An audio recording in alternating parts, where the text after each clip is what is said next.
الحمد لله نحمده ونستعينه ونستغفره ونؤمن به ونتوكل عليه ونعوذ بالله من شرور أنفسنا ومن سيئات أعمالنا من يهده الله فلا مضل له ومن يضلله فلا هادي له ونشهد أن لا إله إلا الله وحده لا شريك له ونشهد أن سيدنا ونبينا ومولانا محمدا عبده ورسوله صلى الله تعالى عليه وعلى آله وأصحابه وسلم تسليما كثيرا كثيرا أما بعد فأعوذ بالله من الشيطان الرجيم بسم الله الرحمن الرحيم ولا تباشروهن وأنتم عاكفون في المساجد صدق الله العظيم. بزرگان محترم اور برادران عزیز،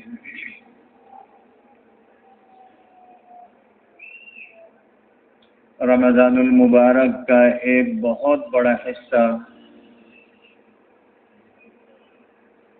اللہ رب العزت کے فضل و کرم سے گزر گیا اور ایک بہت کم حصہ باقی رہ گیا. اللہ تعالیٰ اس حصے کو بھی ہم سب کے لیے آسان فرما کر قبول فرما لے. اب جو حصہ رمضان المبارک کا آ رہا ہے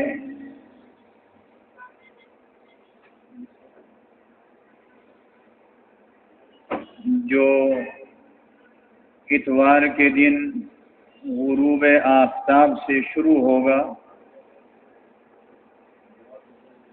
اور عید کے چاند تک رہے گا، یعنی آخری 10 دن.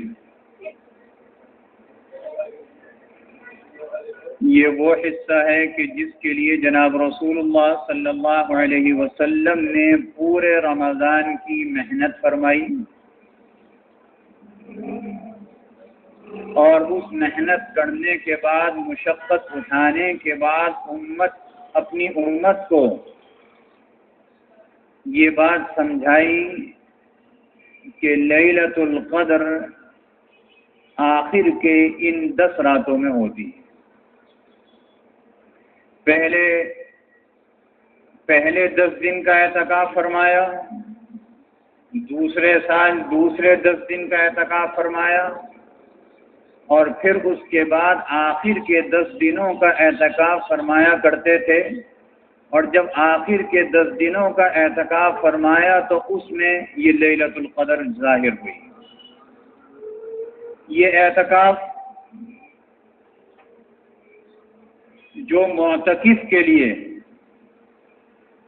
کتنی بڑی سعادت ہے کہ وہ کام جو اعتکاف کے علاوہ اللہ نے جائز رکھے ہیں اعتکاف میں ناجائز کر دیے، ان کاموں میں شرکت نہیں کر سکتے، لیکن شرکت نہ کرنے کے باوجود ان کاموں کے کرنے کا ثواب جتنا تھا بغیر شرکت کے اعتکاف والے کو مل رہا ہے. مثال کے طور پر ایک آدمی اعتکاف میں بیٹھا، بہت قریبی عزیز بیمار ہو گیا یا کوئی دوسرا مسلمان بیمار ہو گیا، یہ عیادت کرنے نہیں جا سکتا. عیادت کی کتنی فضیلت ہے، حقوق میں سے ہے، لیکن اعتکاف والے کو اجازت نہیں ہے، کیونکہ اس کا معمول تھا کہ یہ بیمار کی عیادت کرتا تھا، اعتکاف میں بیٹھ کر عیادت نہیں کر سکا. اس نہ کرنے پر بھی اللہ اس کو اس کا اجر و ثواب دے گا. اعتکاف میں جائز نہیں ہے کہ یہ جا کر عیادت کرے. مثال کے طور پر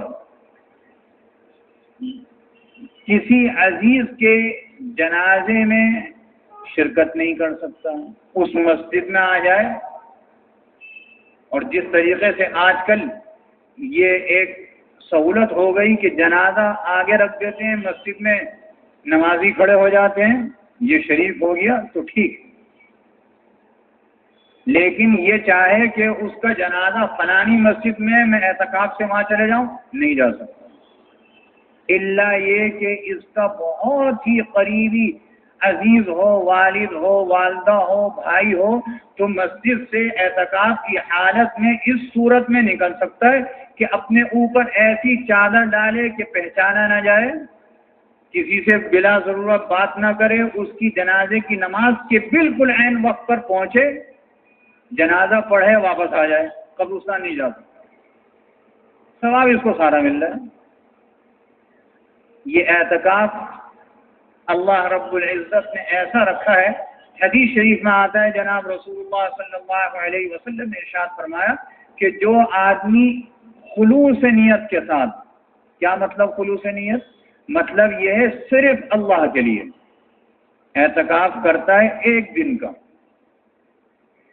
تو اللہ رب العزت اس اعتکاف کرنے والے اور جہنم کے درمیان میں 3 خندقوں کا فاصلہ کر دیتا ہے، اور یہ 3 خندقوں کا فاصلہ اس زمین سے لے کر آسمان کے درمیان جتنی جگہ اس سے بھی زیادہ ہے، جس نے آج تک کسی نے اس کو ناپ کر نہیں بتلایا کہ کتنا فاصلہ ہے۔ یہ ایک دن کے اعتکاف کی بات ہے، اور رمضان المبارک کا اعتکاف سنت مؤکدہ ہے، اور سنت مؤکدہ ہونے کے ساتھ فرض کفایہ بھی ہے۔ اگر ایک مسجد میں ایک آدمی بھی اعتکاف کے لیے نہ بیٹھے تو اس مسجد کے جتنے نمازی ہیں یا اس محلے کے جتنے لوگ ہیں سب گناہ گار ہوں گے، اور ایک بیٹھ جائے تو سب کے اوپر سے یہ فرض اتر جاتا ہے، فرض کفایہ اور سنت مؤکدہ۔ جناب رسول اللہ صلی اللہ علیہ وسلم اس آخری عشرے کا اعتکاف بہت اہتمام سے فرمایا کرتے تھے، بہت ہی اہتمام سے، اور حضرت عائشہ رضی اللہ تعالی عنہا ام المؤمنین فرماتی ہیں کہ حضور علیہ الصلوۃ والسلام جب دنیا سے تشریف لے گئے تو آپ کی جو امہات المؤمنین تھیں، ازواج مطہرات تھیں، وہ اپنی پوری زندگی اس اعتکاف کو کرتی رہی۔ پتہ چلا خواتین بھی اعتکاف کر سکتی ہیں، لیکن خواتین کے لیے اعتکاف کرنے کا جو موقع بتلایا گیا وہ گھر کی مسجد، گھر کی مسجد۔ گھر کی مسجد کا کیا مطلب ہوا؟ گھر کا ایسا ایک کونا جو خواتین نے اپنی نماز کے لیے مقرر کر رکھا ہے، وہ اعتکاف کے لیے مقرر کر لیں اور وہاں پر اعتکاف کریں، اور جب ان کو ضرورت ہوگی بیت الخلاء جائیں گی تو راستے میں کسی سے بات نہیں کریں گی، بس اسی کونے میں وہ اعتکاف میں رہیں گی، وہیں سوئیں گی، وہیں بیٹھیں گی، وہیں کھانا کھائیں گی، وہیں نماز پڑھیں گی۔ اور مرد جو ہیں وہ مسجد میں، ایسی مسجد جس میں 5 وقت کی نماز ہوتی ہو، تو مسجد وہ ہوئی جو عموماً آج کل بڑی بڑی بلڈنگوں میں جائے نماز بن گئی ہیں اور نماز پڑھنے کی جگہیں بن گئی ہیں، وہ مسجد کے حکم میں نہیں ہے۔ مسجد کسے کہتے ہیں؟ جو زمین سے لے کر آسمان تک مسجد ہے، اور عموماً جو جائے نمازیں بنی ہیں بلڈنگوں میں، وہ نیچے نماز پڑھنے کی جگہ ہے، اوپر آفس ہے یا گھر ہے، وہ مسجد کے حکم میں نہیں ہے۔ نماز ہو جاتی ہے، مسجد کا ثواب نہیں، وہاں اعتکاف بھی نہیں ہو سکتا۔ مردوں کے لیے حکم دیا گیا مسجد میں اعتکاف کا، لیکن یہ اعتکاف کیسا ہوتا ہے؟ اعتکاف کا یہ مطلب ہرگز نہیں ہے جیسا کہ آج کل ریت بن گئی ہے کہ جی ہم اعتکاف میں بیٹھ رہے ہیں، بہت ساری جگہ ایسا ہو رہا ہے، بہت ساری جگہ، اور آپ کو کبھی موقع لگے تو آپ اپنی آنکھوں سے خود مشاہدہ کیجئے تھے، بہت ساری جگہ ایسا ہو رہا ہے کہ جہاں پر اعتکاف میں بیٹھنے والوں کا جمع غفیر ہے، 20-25 سے بھی اوپر، وہاں کچھ لوگ اعتکاف میں بیٹھنے والے ایسے بھی ملتے ہیں کہ نام تو یہ ہے کہ اعتکاف میں ہے، تراویح کی نماز تک نہیں پڑھتے، باہر بیٹھے ہوں گے فین میں اور وہاں بیٹھے ہوئے موبائل سے کھیل رہے ہوں گے. آپ دیکھ لیجئے، کہیں بھی جا کے دیکھ لیجئے، یہ اعتکاف نہیں ہے، اعتکاف فاسد ہے، اعتکاف ٹوٹ گیا. اس لیے مساجد کی انتظامیہ کو بھی چاہیے کہ ایک عمر مقرر کریں اعتکاف میں بیٹھنے والوں کی کہ اس سے کم کا نہیں لیں گے، اور اس کو بھی یہ کہا جائے کہ بھائی یہ شرائط ہوں گی. یہاں اس چیز کی اجازت نہیں ہے کہ ایک جگہ بیٹھ کر باتیں کر لیں. اعتکاف کا مطلب یہ ہے کہ یہ معتکف تو ایسا ہے کہ اس کے 24 گھنٹے اللہ کی عبادت میں گزرتے ہیں، اور جب 24 گھنٹے اللہ کی عبادت میں گزرتے ہیں تو یہ بالکل فرشتوں کے مشابہ ہو جاتا ہے. فرشتے تو ہر وقت عبادت میں ہے نا، اور جب تراویح ہو رہی ہو اور باہر بیٹھے ہوئے ہوں صحن میں اور وہ تراویح بھی نہ پڑھیں اور لہو و لعب میں لگے رہیں تو بھئی 24 گھنٹے عبادت میں کیسے ہوئے؟ اور جب 24 گھنٹے عبادت میں نہیں ہوئے تو فرشتوں کے مشابہ کیسے ہوئے؟ تو اعتکاف ایسا کہ جس میں اللہ کی اور اس کے رسول کی بالکل نافرمانی نہ ہو. یہ تو بڑے مبارک ہیں وہ لوگ جو اعتکاف میں بیٹھتے ہیں اور اپنے آپ کو اللہ کے فرشتوں جیسا بناتے ہیں. یہ اعتکاف آخری عشرے میں شروع ہوگا. جو اعتکاف میں بیٹھنے والے ہیں جہاں بھی بیٹھیں وہ 20ویں روزے کو غروب آفتاب سے پہلے مسجد میں پہنچ جائیں، اور جو خواتین اپنے گھروں میں اعتکاف کریں گی وہ روزہ کھلنے سے پہلے اپنی اعتکاف کی جگہ پر بیٹھ جائیں نیت کر کے. اعتکاف ہوتا ہے پاکی کی حالت میں.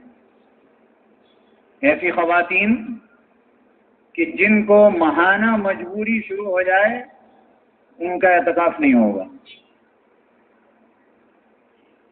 اس لیے ان کو پہلے سے اپنا نظام دیکھنا چاہیے. اعتکاف آخری عشرے میں ہوگا. یہ سنت مؤکدہ اعتکاف ہے.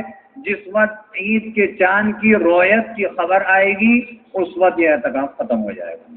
ایک بات ہو گئی. دوسری بات، اب ہم جس حصے کی طرف بڑھ رہے ہیں رمضان کا آخری حصہ، جناب رسول اللہ صلی اللہ علیہ وسلم نے کو اللہ نے گزشتہ امتوں کے افراد کی عمریں بتلائیں اور ان کی عبادتیں بتلائیں. 300 سال تھی، 600 سال تھی، کسی کی 1000 سال تھی، تو کتنی عبادت کی ہوگی اس نے اپنے رب کی. جب عمریں بتلائیں تو حضور علیہ الصلوۃ والسلام نے اللہ رب العزت سے یہ بات عرض کی، اور حضور علیہ الصلوۃ والسلام اپنی امت کی مغفرت کے بہت حریص ہیں. اللہ حضور علیہ الصلوۃ والسلام کی اس حرص میں ہم سب کی مغفرت فرما دے. عرض کیا یا اللہ، یہ میری امت جو ہے اس کی تو اتنی عمر نہیں ہے، کوئی 50 سال کا ہے، کوئی 60 سال کا ہے، حد ہے 100 سال کا ہے، حد ہے 200 سال ہوگی بس، تو اس کی تو اتنی عبادتیں نہیں ہیں. تو جب میری امت کے افراد کی اتنی عبادت نہیں ہوگی اور میری امت ہوگی بھی سب سے بڑی کہ جنت میں اس کی 80 صفیں ہوں گی اور 40 صفیں دوسرے پیغمبروں کی امت کی ہوں گی. میری امت ہو تو اتنی بڑی اور عمر اس کی اتنی مختصر، تو اس کی عبادتوں کا کیا ہوگا؟ اللہ رب العزت نے کیسے شفیق ہیں اللہ رب العزت اپنی امت پر. حضور علیہ الصلوۃ والسلام کے اس سوال اور اس حرص کی وجہ سے ہمارا کتنا فائدہ ہو گیا نا. اللہ نے فرمایا میں آپ کو ایک رات دیتا ہوں، لیلۃ القدر خیر من 1000 شہر. ایسی رات جو لیلۃ القدر ہے 1000 مہینوں سے افضل.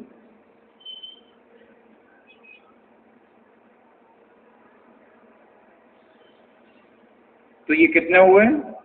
83 سال 4 یا 6 مہینے ہوتے ہیں. ایک رات کسی کو مل جائے اور وہ اس رات کو زندہ کر لے, اللہ رب العزت کی عبادت میں لگا لے, اللہ رب العزت کو منا لے, اپنی بخشش کرا لے, 83 سال کی عبادت اسے مل رہی ہے. تو ذرا حساب تو لگائیے کہ اللہ کے وہ نیک بندے اور وہ سعادت مند بندے جو لیلۃ القدر کی تلاش میں ہر سال رہتے ہیں, تو اگر اس کو ہر سال لیلۃ القدر مل رہی ہے تو پھر کتنی عبادت ہو گئی, اور پھر آپ کا اس میں کتنا اخلاص ہوگا. اللہ اس عبادت کو 83 سال کے ڈبل کر دے. وہ رات اللہ نے عطا فرمائی. حضور علیہ الصلوۃ والسلام نے فرمایا اس کو آخری عشرے کی طاق راتوں میں تلاش کرو. طاق رات کسے کہتے ہیں؟ 21, 23, 25, 27, 29.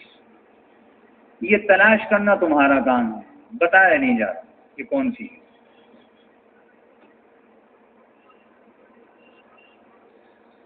جب اس کو تلاش کر لو گے اور جب یہ رات مل جائے گی, تمہارا عبادت میں دل لگ جائے گا, تو اللہ رب العزت یہ رات بھی عطا فرما دیں گے. اس کے لیے آسان طریقہ یہ ہے کہ آدمی آخری عشرے کی ساری راتوں کو زندہ کر لے, لیلۃ القدر مل جائے گی.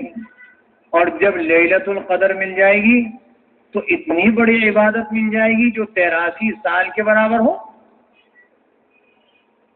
جناب رسول اللہ صلی اللہ علیہ وسلم کو تو متعین کر کے بتلا دی گئی تھی کہ لیلۃ القدر کون سی ہے. اللہ نے امت پر فضل فرمایا. حضور علیہ السلام اتنے حدیث تک ابھی بتلائی, میں لوگوں کو جا کے بتلاؤں. گھر مبارک سے نکلے, حدیث شریف میں آتا ہے, باہر تشریف لائے تو 2 مسلمان لڑ رہے. ان کے جو جھگڑے کو ختم کرانے کے لیے آگے بڑھے, اللہ نے ذہن سے نکال دی. یہ ذہن سے نکال دی تب لوگوں نے 27ویں شب پکڑی ہوئی ہے کہ ابھی ذہن میں نہیں, اب پتہ ہی نہیں کون سی ہے. حضور نے فرمایا بھائی میں تو بھول گیا کون سی تھی. اللہ نے دوبارہ بتلائی نہیں, تو لہذا اس کو آخری عشرے کی طاق راتوں میں تلاش کرو. ان راتوں کو زندہ کیجیے, اور یہ رات جس کو مل جائے وہ بڑا خوش نصیب ہے. اور ملنے کا مطلب یہ ہے کہ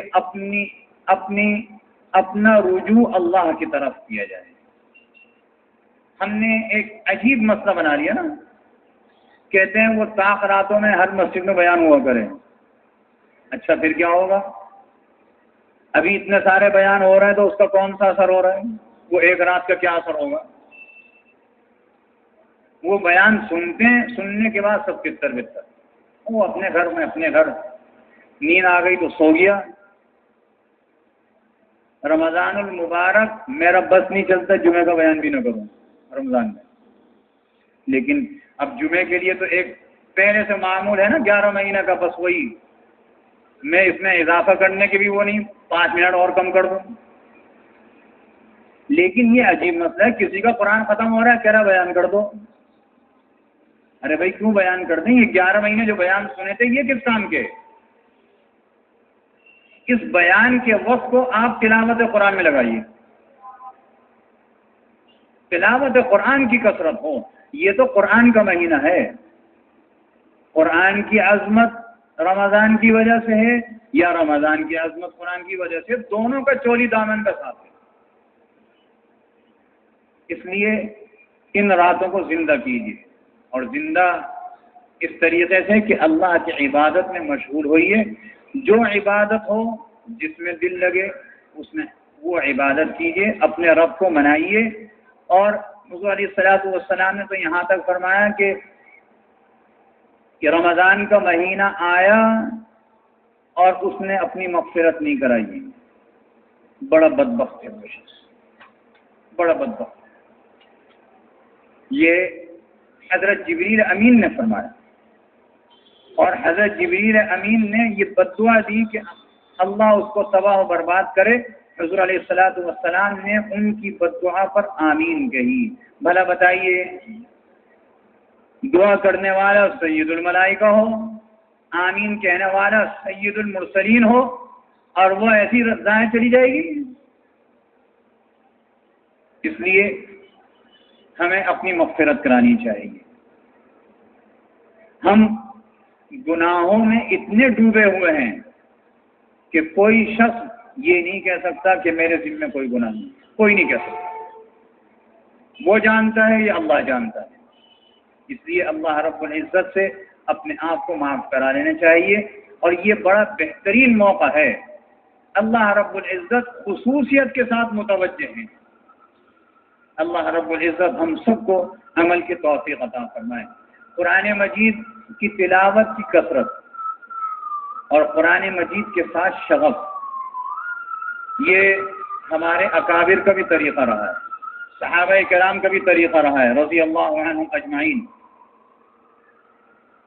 یہ میں اعلان کی صورت میں کہہ رہا ہوں کہ اس مسجد میں رمضان کے آخری عشرے میں 21ویں شب سے قرآن مجید پڑھا جاتا ہے تراویح میں، رات کے آخری پہر میں، جو رات کو 12:30 بجے شروع ہوگا اور تقریباً 3 بجے تک پڑھا جائے گا. 4.5 سپارے روز ہوں گے اور 27ویں شب کو انشاءاللہ مکمل ہوگا.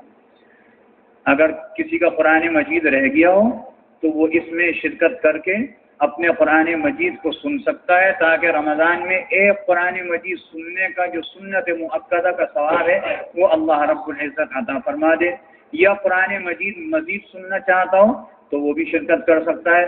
اللہ رب العزت ہم سب کو عمل کی توفیق عطا فرمائے. وآخر دعوانا الحمدللہ رب العالمین. آیا ہے ایک صاحب سوال کرتے ہیں کہ ہم عمرے پہ گئے تھے، وہاں پر ایک عشرہ گزار کے اب واپس اپنے وطن آ گئے ہیں، تو مطلب یہ کہ روزے وہاں سے شروع کریں. تو اب ہم روزے، ہمارے روزوں کی تعداد کیا ہوگی؟ ہمارے روزوں کی وہی تعداد ہوگی جو ہمارے یہاں ملک میں ہوگی. آپ نے روزہ بے شک وہاں شروع کرا، لیکن ایسا نہیں ہوگا کہ وہاں پر 29 کو چاند نظر آ جائے تو آپ اگلے دن روزہ نہ رکھیں. یہاں پہ چونکہ روزہ ہوگا آپ کو وہ روزہ رکھنا پڑے گا، اور پھر جب یہاں رویت ہوگی اس کے ساتھ عید کرنی پڑے گی. وآخر دعوانا الحمدللہ.